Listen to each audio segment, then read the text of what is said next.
નમસ્કાર, જસુપ્રિયા કુકમાં આપનું સ્વાગત છે।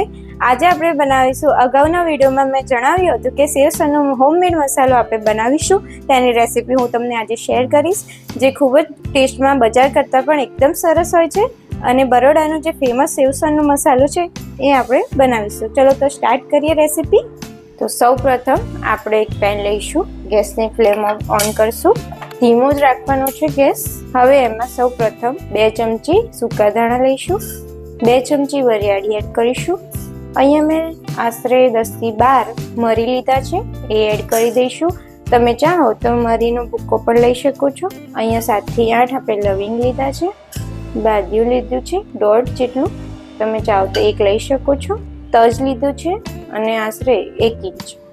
આ બધાને ધીમા ગેસે આપણે શેકી લઈશું, સરસ રીતે શેકી લઈશું જ્યાં સુધી થોડું ગુલાબી રંગનું ના થાય ત્યાં સુધી, અને એની સુગંધ આવવા લાગે ત્યાં સુધી આપણે એને શેકી લઈશું।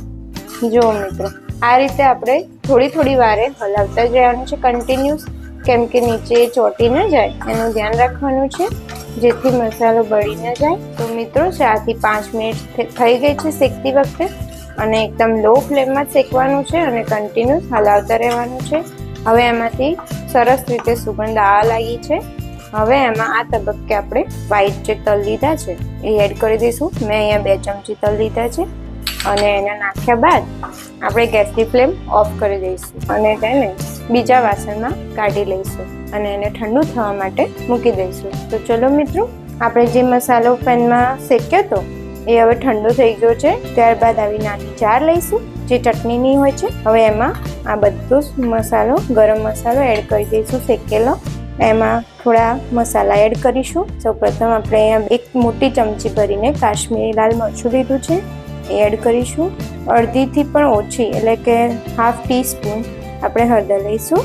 અહીંયા અડધી ટીસ્પૂન મેં મીઠું લીધું છે, ½ ટીસ્પૂન જીરું લીધું છે અને 1 ટીસ્પૂન ભરીને આમચૂર પાવડર લીધું છે, એ એડ કરી દઈશું। હવે આપણે બધા મસાલાને મિક્સરમાં ગ્રાઇન્ડ કરી દઈશું। જે ચટણીની જાર હોય છે એ આપણે અહીંયા લીધી છે, કારણ કે મસાલાની માત્રા ઓછી છે, તેથી નાની જારમાં આપણે કરીશું। જો સરસ રીતે આ પ્રમાણે એનું ટેક્સચર છે, આ પ્રમાણે આપણે ગ્રાઇન્ડ કરવાનું છે। તો સરસ રીતે આપણું સેવસનનો મસાલો રેડી છે।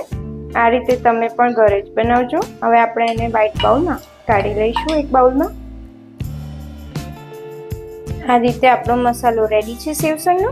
અહીંયા આપણે 6 ટેબલ સ્પૂન જેટલો મસાલો બનીને રેડી થયો છે। જો તમારે વધારે ક્વોન્ટિટીમાં બનાવવો હોય તો તમે એ પ્રમાણે મસાલા એડ કરી શકો છો। તમે આને એરટાઇટ કન્ટેનરમાં ફ્રીજમાં મૂકીને 3 થી 4 મંથ સુધી સ્ટોર કરી શકો છો, એને કંઈ જ નહીં થાય। તો તમે પણ ઘરે જરૂરથી ટ્રાય કરજો। તો મિત્રો, તમે કમેન્ટમાં જરૂર જણાવજો તમને કેવી લાગી અમારી આ રેસીપી, અને તમે પણ ઘરે જરૂરથી ટ્રાય કરજો। અમારી જસુપ્રિયા કુકબુક ચેનલને લાઇક, શેર અને સબસ્ક્રાઇબ કરજો, અને હા, બેલ આઇકન પર ક્લિક કરવાનું ના ભૂલતા, જેથી અમે જે પણ તમને વિડીયો મૂકીશું તે તમને નોટિફિકેશનમાં મળી જશે। તો થેન્ક યુ।